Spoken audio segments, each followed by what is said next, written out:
உங்களுக்கு சின்னதா ஒரு சர்ப்ரைஸ். நம்ம கட்சியினுடைய வேட்பாளர் பட்டியலை இப்ப நான் அறிவிக்க போறேன். மதுரை கிழக்கு வேட்பாளர் விஜய்.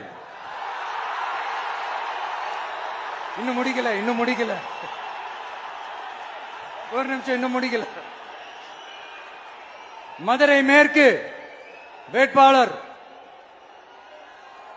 விஜய்.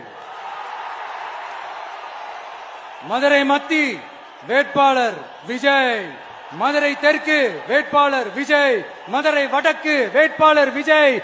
மேலூர் விஜய். சோழவந்தான் விஜய். திருப்பரங்குன்றம் விஜய். திருமங்கலம் விஜய். உசிலம்பட்டி விஜய். என்னடா எல்லா தொகுதியிலும் ஒரே வேட்பாளர்னு பாக்குறீங்களா?